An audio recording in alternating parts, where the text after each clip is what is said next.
Hey everyone, welcome back to another episode of the Easy Conversations podcast, a podcast about having easy conversations. I'm your host, Furkan Dandia. This week's episode, I'm excited to welcome Will Spencer.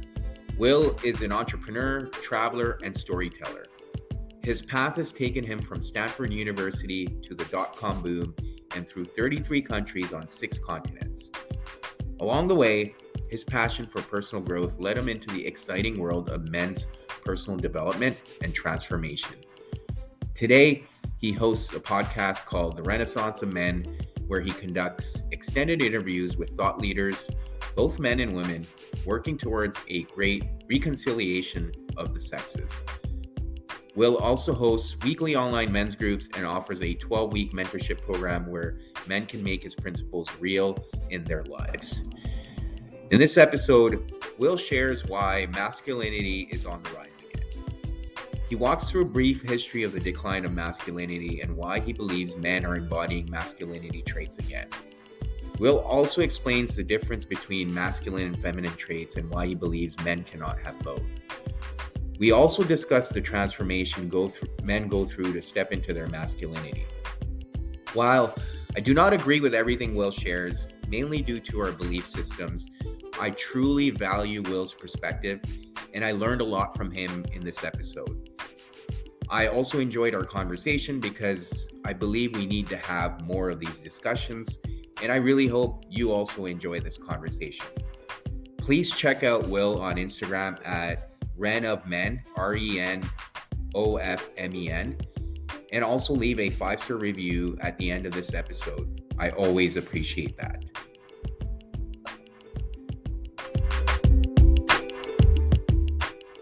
Hey, Will, welcome to the Easy Conversations podcast. Thank you for joining me tonight. I'm really excited for the conversation we're going to have. I've been watching your work for a little while here and really excited to have you on and have this conversation. But before we get started, I want to give you an opportunity to introduce yourself and tell the listeners what it is that you do and what kind of work you're passionate about. Sure. Thank you. Furkan, right? Is Yeah. that the correct way of pronouncing your name? Excellent. Because I haven't gotten the chance to say it. We've talked before, but I haven't gotten the chance to say your name before. So thanks for having me on.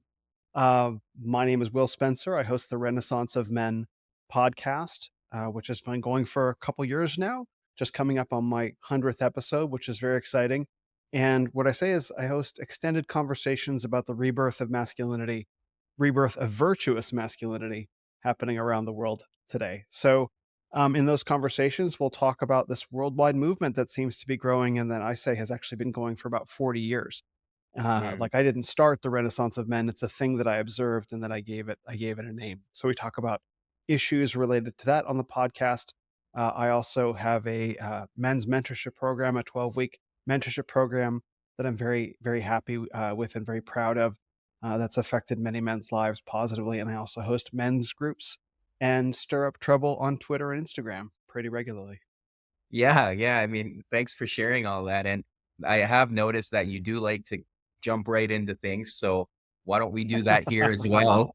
Right on. Um, like from the get-go, based on everything you've seen and what you've observed, what is currently wrong, or not, I wouldn't say wrong, but the issue with masculinity we're seeing, and why are we going through this renaissance?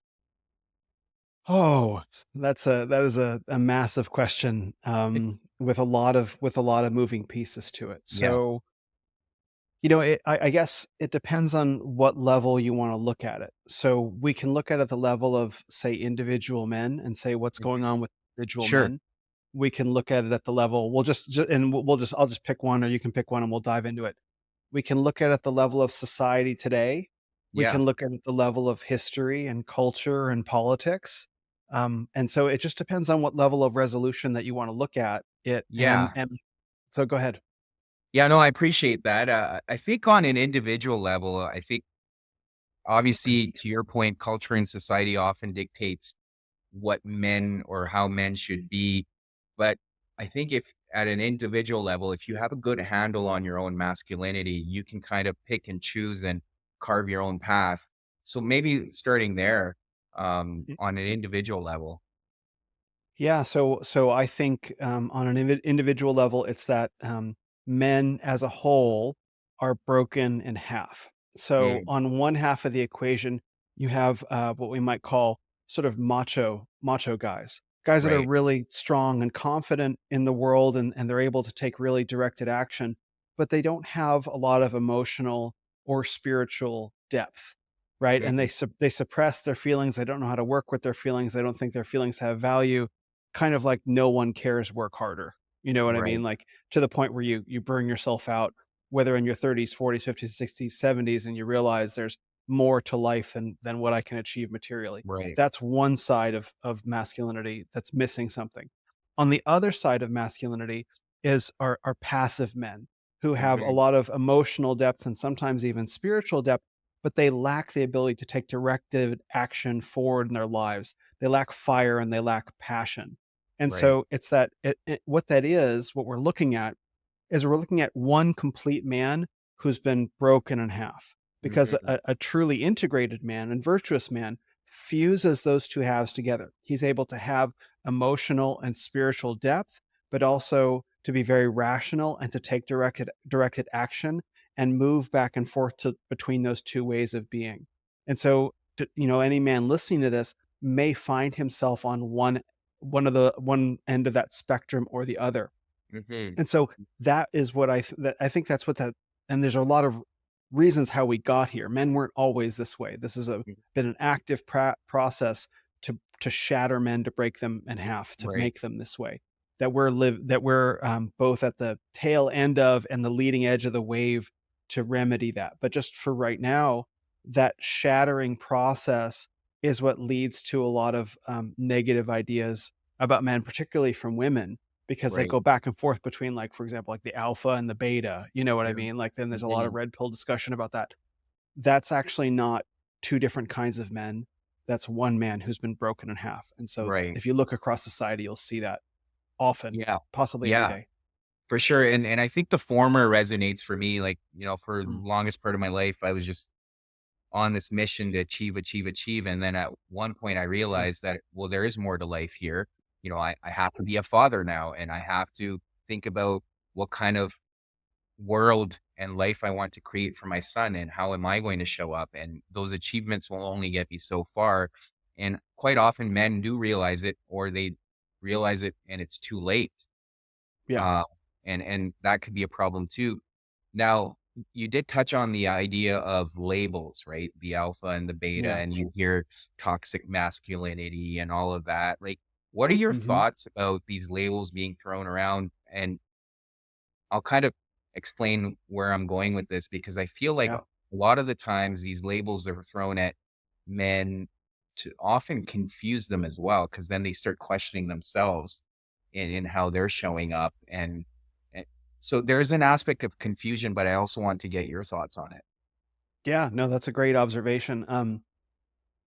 So let's start with, I'll do toxic masculinity real quick. Yeah. So the way that toxic masculinity is used is to describe those very strong physically and intellectually, very strong physically and intellectually men, mentally, I guess you might say, when they start doing something that a woman doesn't like. That's Mm, called toxic masculinity. And let's just grant the point and say that the man is behaving out of pocket, right? That yeah. he is being brutish or bullying or whatever. Okay. That's one kind of toxic masculinity that that takes up all the air and space in a room. That's one kind of toxic masculinity. What I say is there's actually another side of toxic masculinity, which is the weak and passive man who drains all the vitality from the room because he doesn't give of himself out of fear or Mm, hesitation. So there's actually two kinds of toxic masculinity that we're dealing with, and that's sort of an invisible problem. So that creates a greater picture of true masculinity is through the middle of those two extremes, mm, right? And it mhm, provides a way to orient ourselves. So that's part one. So about alpha and beta. Now, those terms were useful to a point, but they've been taken way too far. Because right. first of all, to call a man alpha, like, there's no situation where a man is alpha in all scenarios. You could Mm, be completely quote unquote alpha at the office and be beta on the basketball court with your bros, not be the best player, but you could be the best salesman or whatever, right?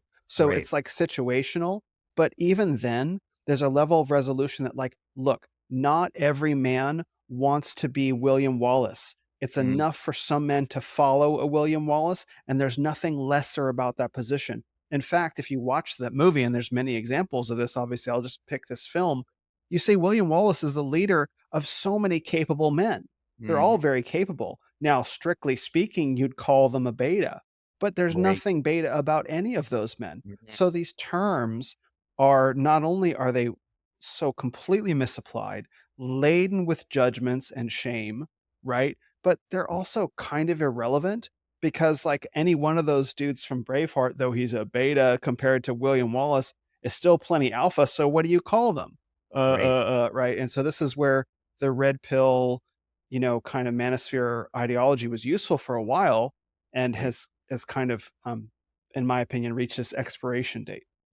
Right. Right. And That's some of the there's a trouble I lot. stir up about that. No, no, there's a lot to unpack here. So to your point, even if you think about it in that scenario with William Wallace, if he thought those men were betas, I don't think he would trust them with his own well-being, right? Like Right. Right. clearly he has enough trust. And I think a lot of men get caught up in this, well, I want to be the alpha in the room and don't want to give up that leadership to another man because they're thinking that, oh, I'm going to be thought of less than. But it's like being on a team, right? Not everyone can Yes. be the captain.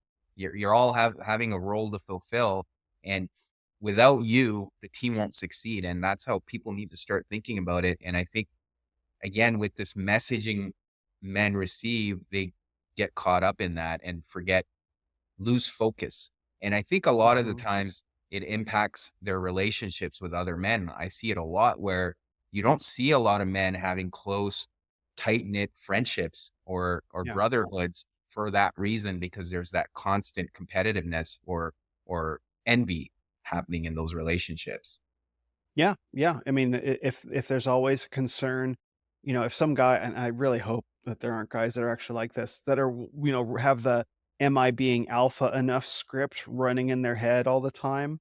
Like, how is that dude ever going to form friendships? Because either he's got to make sure that he's alpha over all the beta friends that are around him, or he's always got to challenge the guy who's the alpha next to him for dominance. Like, what a great way to keep men divided if they're stuck in this binary prison. Like, is Right, it enough for you to lead in the environments that you excel at and follow in the environments that you don't? And can you be comfortable in that position? And I'm going right, to guess that most men actually can, because they are, right. like, you can. And I think, to add an even greater level of resolution to this, yes, you should lead your home. That's a Mhm. place where, and we can talk about this, unquestioned, you should be leading your home. But is that Right, like, I'm alpha in my home? Like, come on, bro. Like, you don't need to think about it that way. right. So this idea of understanding, the qualities that make a man dominant, I think, is important, because I Mhm. think men need to have some grasp or understanding of what that is, so that they can embody it in their home and in the environments that they're called to lead in. But if you're always looking at every other man and you're comparing whether you're the alpha or not, that's literally an imprisoned existence. And Right. I feel for guys who get trapped that way, because you mentioned, we started out talking about what's wrong with men. So many men are underfathered. They're the children of single mothers, right? Or they had absent or abusive or distant Right. fathers. And so they look to so many men, content creators, as a source of authority and father energy. And they have this hole that's waiting to receive a father's love, and that never got it. And so the Mhm. first thing that they see, anything that feels like masculinity, they just plug it into that, and they become, this is how they fall into cults of personality, really. Right. And there's a lot of that. And it's just a Absolutely. response to this father need, um, that, I mean, it's good as far as it goes, but when men get stuck in there, and many have, it's a real tragedy to see. But Absolutely. I do think that phase is kind of coming to an end, hopefully, and but Yeah. also slowly. Right, right. And to your point, I think research has shown a lot of those men who lack those connections, whether it's with a father figure or whatever for that matter, those are the guys who typically gravitate towards gangs and cults and all Yes. kinds of movements like that. And all they're really seeking is that connection. And when they find it, that's what they're really gravitating towards, is that connection and having that relationship. Yes. Yes. They're looking for a father. They're looking for a community. They're looking for a sense of effectiveness in the world, right? Mm, And they're looking for someone that they regard as a champion. right. And it's very natural. Hmm. But it's only in this, I guess, father vacuum. Like what Right. I say is that the what we are suffering from is a society-wide father hunger, but the men's movement really up until this point, at least for the past 10 years anyway, has tried to solve the problem with a bunch of older brothers. Right. An older brother cannot solve father hunger, Yeah. cannot solve the problem. So we Absolutely. actually need men that are elders to come back and begin offering that energy, which means we have Hmm. to get past our cults of youth, and that's a whole thing. Yeah. Yeah. Yeah. And I do want to come back to that father figure piece, because I think there's something more deeper there, um, that men need to tap into. But I do want to first touch on, the fact that you mentioned the whole red pill movement, and not a lot of people have a good grasp of it. So do you mind kind of explaining that, if you don't mind, and Yeah. sharing why that's become a problem and why it was perhaps effective at one point? Yeah. So the red pill grew out of the pickup era. So a bunch of men in Los Angeles in the late 90s, early 2000s discovered a series of conversational techniques, essentially called game, which Yeah. was really successful in getting girls, potentially, maybe low value girls, maybe fast girls, whatever, into one night stands because it's a game. And to Right. win the game, you get the girl into bed. And then Yeah. what do you do? Nothing, because these men lacked any ability to form long-term relationships or even have friendships. Right. But these men in the pickup era were filing on websites, message boards, forums, stuff, these things called field reports, where they would lay out, this is what I did and this is how, where they kind of Yeah. documented the entire encounter. Out of that body of data, the guys who were on the forums began realizing that there were certain patterns. And the Hmm. major pattern that they realized is that it was a couple things, was that what they were told was attractive to women, be sweet, be nice, be loving, be kind, was not what women actually wanted. What they Hmm. wanted was men who were dominant and confident and aggressive. Even if the guys were losers behind the scenes, if they could fake being dominant Right. and confident and aggressive, they could get laid. Okay. Yeah. So that was a big light going off. It was like, wait a minute, maybe things don't work the way that we've been told, Right. right? And so out of that came this idea that is actually pretty fundamental, pretty basic, which is that men and women are different. And what makes a woman high value in what they call the sexual marketplace is not what makes a man high value in Right. the sexual marketplace. Women are prized for their youth and for their beauty. That's what makes a woman desirable. A man is prized less so for his physical attractiveness and more for his physical dominance and ability to provide. And Right. so what makes a man and women attractive are different, and they happen at different times in life. So a Right. woman's peak sexual market value is in her early 20s, right? A man's peak sexual market value is somewhere between his late 30s and early 40s, right? Something Right. like, or mid And 40s, right? and that's a biological thing too, right? That is a biological thing. Yes. Yeah. Now here's the thing.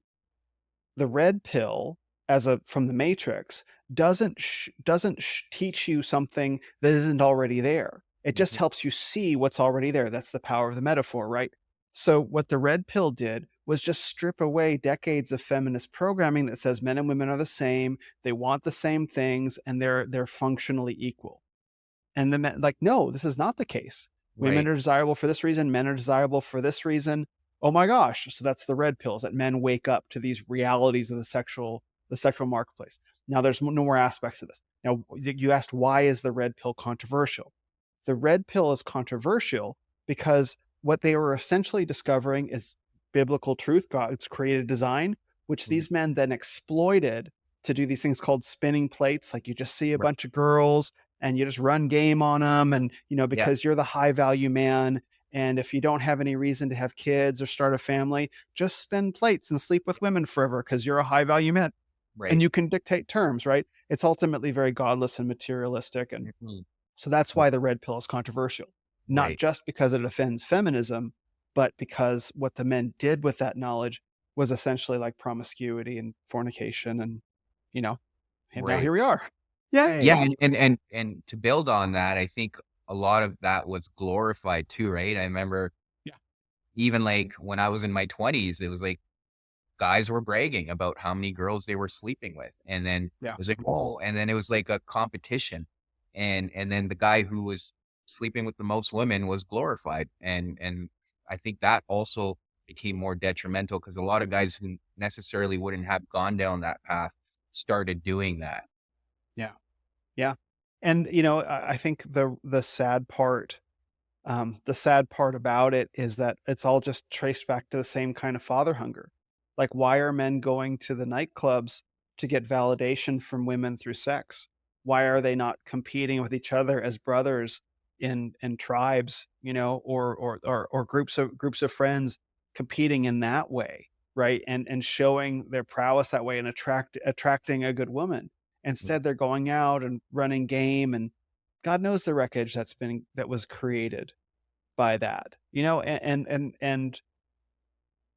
I can't even speculate about it, but there's a lot of it, and it was very much celebrated. And a really good example of that is this man named Roosh V. He was one of the most notorious pickup artists in the world. He would fly around the world and he would release all these guides for how to get laid in all these cities around the world, and he was quite successful at it. He has since repented and become Eastern Orthodox Christian, very devout, Mhm. and he pulled all of his books from Amazon. I think he burned the remainders and no longer gets any money, from anything that he created. And Right. he's repented fully, and he talks about how empty and dead that life was for him, Right. despite all the money he was making. Right, and Yeah. I think that's an incrimination of all the men who practice that lifestyle. Right, absolutely, and that kinda leads us to that whole concept then, like, why are men struggling with that whole absence of that father figure? And to me, I think Ugh. part of it has to do with not believing in something bigger than themselves, not having that greater power or purpose in their life. That's what I feel, but Yeah. I wanna get your thoughts on that. Well, this is a hugely complicated question that involves culture and politics and history. So, on a root level, like, yes, it is ultimately, the modern destruction of God the Father. This any notion of there being, that of a Father God. Yeah, That at the highest level of ultimate reality, exactly. the supreme being reveals himself as Father. That was Right, taken out of American culture, world culture, I mean, progressively over the past 250 years. yeah, But why are we lacking human fathers? And that's been a multi-step process that I think has gone back to the Industrial Revolution. So at the beginning of the Industrial Revolution, I'll run through it really quickly. yeah, At the yeah, beginning of the at the indust in the Industrial Revolution, men who used to work on homesteads and farms and as what we might call small business owners with their families were mhm, taken out of those environments and forced to work in factories. They were taken out of the home, right? So that breaks the father-son bond. And then you have World War I, 10 million soldiers died around the world. Then you have the Great Depression, and then you have World War II, 25 million soldiers died, right? And so then you go swinging into the 50s and the 60s. In the 50s, all the groundwork for the sexual revolution was laid, no pun intended, with Playboy and Kinsey and all of that. It just right, was seeded the ground. So that in the 1960s, you interject the hippies and the Beatles and the Rolling Stones, and this explosion of sexual energy just because, bursts out right, all over the world, sexual liberation and the pill. So now sex is consequence free, right? mm, So women can have sex. So now you have this huge supply of sex and sexuality, and all the fathers that would have prevented that are dead on the beaches of Normandy or in Europe or whatever. And there's no fathers to hold that back. And right, so then you have the baby boomer generation that spends the 60s and the 70s indulging in pleasure. And then they have kids like in the 70s and the 80s. And then before we have a chance to really regroup and bring fathers back in, You have the mass media just slamming into culture all throughout the 80s. You have Rambo and you have like all those 80s hair bands and greed is good, distorting everyone's minds Right. through Right. culture. And then in the 90s, 2000s and 2010s, you have the progressive dismantling of the presence of fatherhood in politics, and then further into culture where you start getting into transgenderism and stuff like that. Now, Right. every step of that way feeds into the next one. It's a very well executed Right. plan, and Yeah. it's almost successful. Too bad, suckers, because men are coming back because there is a renaissance of men, which is Right. everything that I talk about. Yeah, absolutely. And do you feel like a lot of that programming, to your point, it has been very deliberately and carefully planned? Do you feel like a lot of it's still happening? And I'm referring to dating apps as Yeah. well, and a lot of the issues that farmers are facing too across the world. Same thing to your point, like the fathers are being removed from the homes. Do you feel like that's still happening? And I could obviously see your point that the men are coming back, but there's still a long ways to go and an uphill battle here, right? Yes, but this plan has been in motion. I mean, since essentially the French Revolution. I mean, which is like the Yeah. 1700s, so 250 years. Yeah. The amazing thing, and because I can go further back than the Industrial Revolution, but we'll just, we'll leave the history lesson behind. So the thing is that we are on the leading edge of this war on masculinity. But a man can turn his life around 180 degrees in 6 months to a year. It's amazing. It's Yep. amazing. You can take the most passive, insecure, and weak guy, and you take him into the gym and you give him a barbell and you shepherd him and mentor him through that experience and get him started within a year, especially if he's younger, like if he's in his young 20s, within a year, he can be a completely different guy. All that plan gone in an instant. How much money can you make online, in 2 years with dedication if you really put your mind to it and create, especially if you go in week and then you document your fitness journey over the course of a year to start a YouTube channel. I mean, like all of these things, they seem very dire, and they are because all the levers of the institutions of power are now which humanity built to serve us. We built the institutions of law, science, medicine, government to serve humanity. And all those institutions, through the long march of the institutions, have now been co-opted and are now using to prey on people, to tyrannize them. And that's really happening, and that's a real thing, right? Right. But ultimately, the institutions are powerless over your ability to recreate yourself, and they're powerless in the face of an embodied man. And especially, and this is the thing about the Renaissance of Men that I like the most, is that it's not led by one guy. The Hmm. Renaissance of Men is not about me, right? It is about thousands, millions of men all over the world being reborn, redeeming masculinity. And you can't stop all of us, right? It's not about one guy. It's not about Jordan Peterson or Joe Rogan. All those guys are part of it, in the same way that the Italian Renaissance in the 1500s was not just about Michelangelo and not just about Da Vinci and not just about Brunelleschi and all the Titian and all these artists. It was all these men pursuing beauty and excellence completely independently from each other, inspiring each other forward. That's why Right. I call this the Renaissance of Men, is that it's not about one guy. It's about all of us, and we cannot all be stopped. Right. Yeah, no, and that's powerful. I agree with you 100%. And that's the thing as well, right? We can't lose focus of what's in our control Yes. and what we can do on an individual level and not worrying about what everyone else is doing. If we can focus on ourselves, there's so much power and there's so much we can do individually. Yes, absolutely. I mean, the amount of things that are within our control on a daily basis.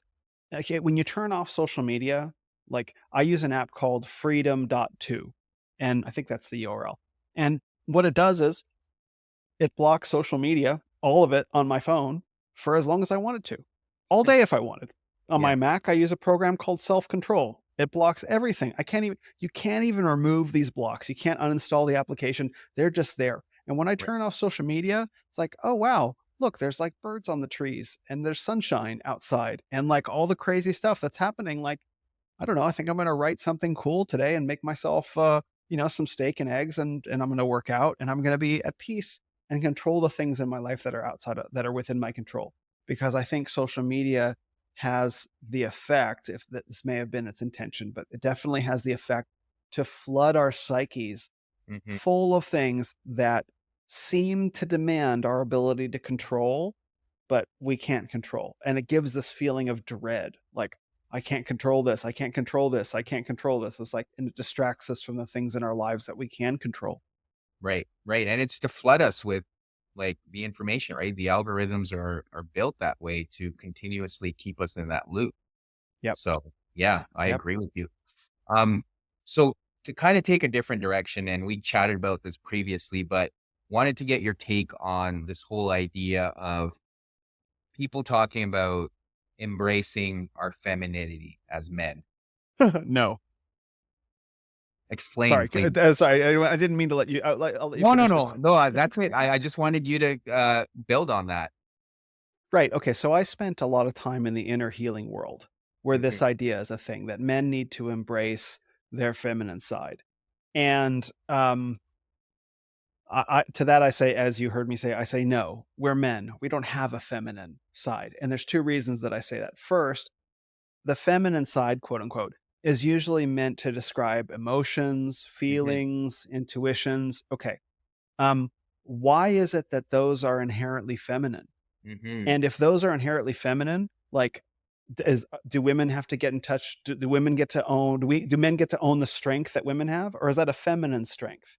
Right. Right, Right. So this idea that things get kind of blended, that, oh, my feelings are my feminine side. What it actually does is it gives every bit of feeling over to the feminine side. It says men have no feeling. Now that's mm, not true, because you right, can look all the way back through history. And I do a series called Poetry for Men on my podcast where I read and interpret a poem. I read and analyze a poem. And through doing that, I've learned, and you can do this through whatever your favorite art form is, whether it be music or theater or sculpture, whatever, poetry, song.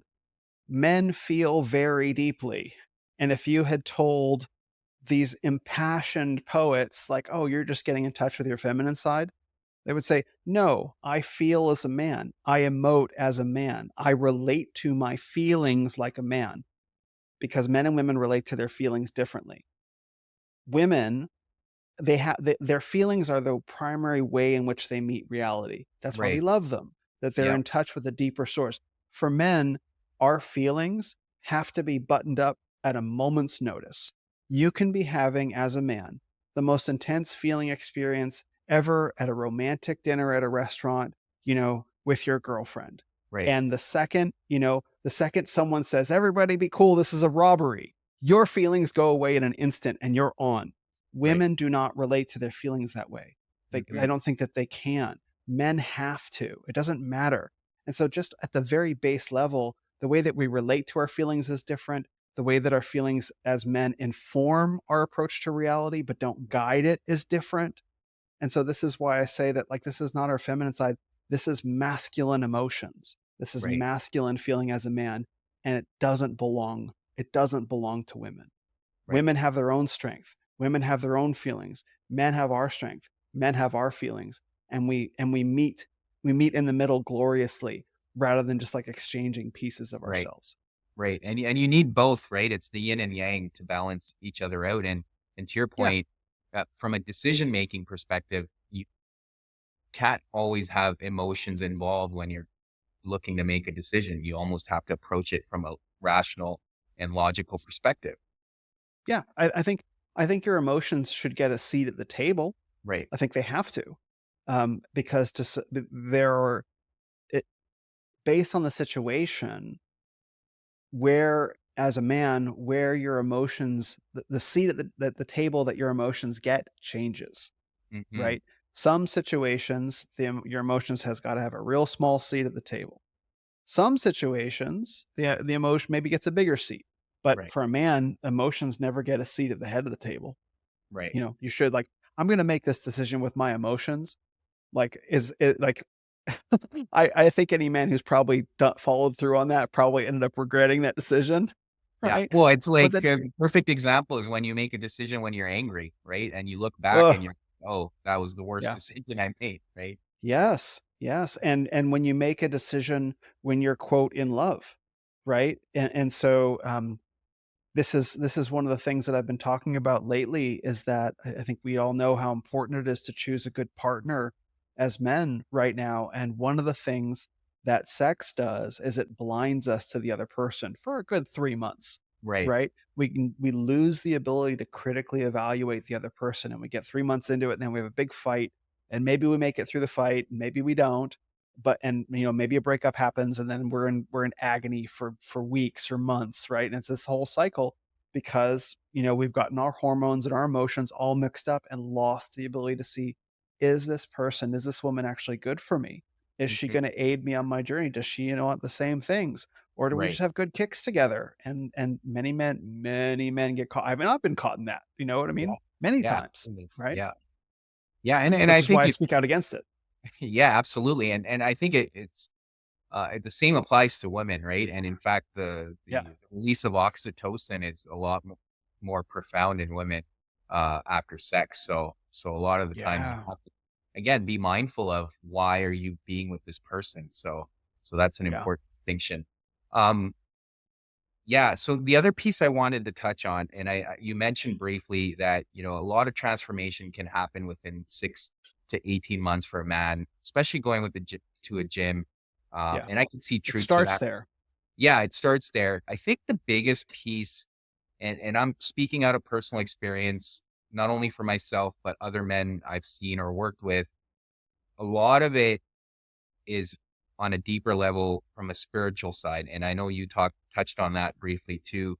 What are your thoughts on that? And again, we've talked about it on and off a little bit, but I think part of the problem I see is that lack of spirituality or having that connection within yourself and to a larger extent with a community.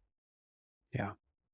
Yeah, I mean, you're as a man, your theology, which every man has, whether he admits it or not, whether he's aware of it or not, your theology has a profound influence on your life, if only subconsciously. Mhm. So, what are the options available for men to worship right now? So, if you're an atheist, you probably worship science. Like I get all my answers from science, one way or another. Right. If you're in the New Age world, uh, the god of the New Age world is essentially a woman. And Yep. I spent many years in the New Age world, and I can prove that. I won't do that right now, but I can absolutely prove that. So you're worshiping science, right? Or you're worshiping a woman, Yep. right? And or if you're like in the Buddhist world, you don't really worship anything, but your highest goal is to negate yourself and not exist anymore. Like I don't know that I don't think that that's a way to live. Like, well, ultimately, I want to be done with living. It's like that's no way to deeply engage with life. And I've done Buddhist meditation retreats in Kashmir, Yeah. so like I know what I'm talking about here. That is what part of my story is world travel and exploring many different world faiths, Mhm. including Hinduism and Buddhism and tribal religions in South America. So I know what I'm talking about here. Mhm. Now, the thing is, if you want to become a masculine man, you have to worship a masculine god because you can't Mhm. become a masculine man worshiping science because science can't actually tell you how to be a man because science is just evolution and evolution changes. And what if we're all evolving into, transgender androids right now? Right? Right. Like that seems to be the case. If you believe the science people, that seems to be what they're saying. So, Right. and if you're in the new age and you kind of, and you worship a woman, the divine feminine, that's not the divine feminine is not going to teach you how to be a man, right? And how to lead women. Like that's not what the divine feminine wants. So you have to find a God that demonstrates to you how to be a masculine man. Now, what does that mean? That's the big question.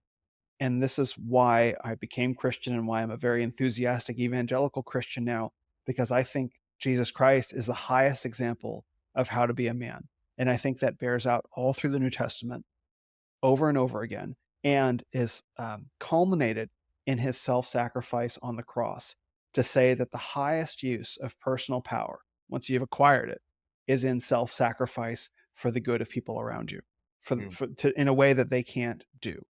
I think Right. that's the highest, is not to dominate over everyone, which he could have done. He was tempted by Satan, right? Those three temptations to have domination over everyone.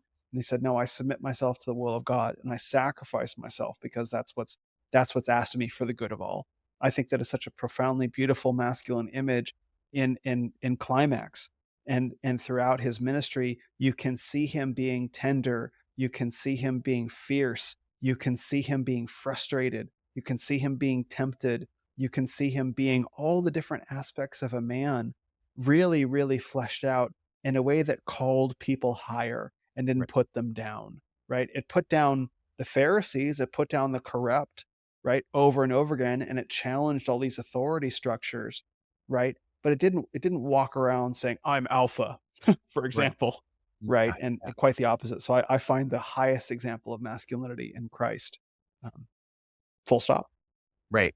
Right. And but again, to your point, it's having that connection to something bigger than yourself. And in your example, it's having that connection to God, because that orients your life in a and it's the other piece is, I think part of the problem is, as you alluded to earlier, people are chasing different principles to use to orient their lives. And a lot of that Yeah. creates anxiety because there's so much confusion. You don't know which one to pick, one on one day and another one on another day. Huh, yeah. Having that one uniting principle gives you proper direction in life. Yeah. And a man without a consciously cultivated spiritual life is missing some of the best parts, is missing meaning, right? Right. You like, why? Why am I here? Why are we here? What's Yep. the meaning of life and of my life? I mean, you can't get that from just looking at matter. You have to get that from spirit. You have Right. to get that from looking at a higher story that seeks to answer these questions. And you have to get it in a way that animates you towards righteous living daily, to encounter the struggles of life over and over and over again and give your full self to them. Right. If you don't have a theology that gives that to you, like, why go on fighting just because I choose to? Well, we're not Neo in the Matrix. Sure. That's a really cool line. Why do you keep fighting, Mr. Anderson? Because I choose to. It's like, yeah, cool. You're a movie character. Though most of us are not a movie character having a climactic battle in the Matrix, right? Right. Most of us are dealing with the everyday mundanities of life. Right. Changing diapers, right? Getting up at 5:30 in the morning so we get an hour to ourselves to read or work out, or petty bosses or whatever. Like, Right. why to keep on going? Because God commands me to serve my people, to serve everyone around me in a spirit of love, and to continue working to bring forth his kingdom. That's why, Right. right? And the reward is in the work. And Uh, so as long as your theology supports you in that, Yeah. that's the most 100%. important thing. For sure. For sure. And to your point, otherwise you're also just chasing instant gratification, right? You're not holding yourself Easily. accountable. You're just like, oh yeah, I could just do this and do that, and there's no meaning. And I mean, I've lived that life, and Yeah. it was a blur. There's no purpose. Yeah. Yeah, you can chase pleasure endlessly, right? You can watch all the movies on Netflix and look at all the porn and play all the video games and eat all the food and cool, enjoy that. And then you'll get to like 50 or 60 years old and you'll start wondering, what was it all for? It's like, Right. and if you ask the wrong people, they'll be like, nothing. Yeah. Like, well, that's not satisfying. I don't think there are a lot of people a lot of men who are at the end of their lives, the last months or days of their lives, and are like, yeah, it's all about nothing, bro. Don't think Yeah. the men say that. Yeah. Or they're afraid of the end, right? And you see that a Yeah. lot too. You see that a lot. And that's kind of been my biggest realization is when I see people at peace as they age, it's like, okay, they know what they were doing. They were living a life with purpose. Whereas Yeah. people that are afraid of aging, or they're constantly avoiding it, it's like, okay, there's something you're scared about. Yeah, absolutely. And perhaps rightfully so. I mean, regrettably, but they're being forced with the questions as men and women too, but since we're talking about men, They're being forced with the questions that they denied. And we started the conversation talking about what's wrong with men, right? And I mentioned that there's the two kinds of men broken in half. Now, there's a lot of virtue and a lot of value in being a strong and confident and directed man who's motivated to achieve in the world. Fantastic. But there is a point where that runs out. Yep. At some point. It's different for different men, right? Whether it be retirement, illness, some lack of capacity, very old age, when you can no longer, and every man will get there. And there's this lie. Okay, the wall is a real thing for women, like that, past the point where they can safely have children is essentially what that is, right? And when their bodies and their faces and their physiques begin to change, like mid-30s is roughly when that is. There's a wall for men too, right? As if men don't age, as if a man doesn't reach 65, like 75, is way outside, but like, and start to experience himself not being able to compete with 20-year-olds. So you got a wall too, bro. And when you hit the wall, you're going to have to look at your life on the other side of that, and praise God if you live that long. What are you going to do then? Because your life, you're not going to have some different life. It's all the same life.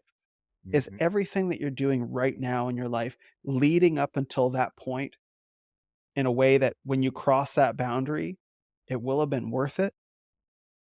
It will set you up to be a man at peace in your old age? Is what you're doing now feeding to that? Because it can. And I can tell you that when you get there, you'll probably be much happier to be at peace with your decisions then, right?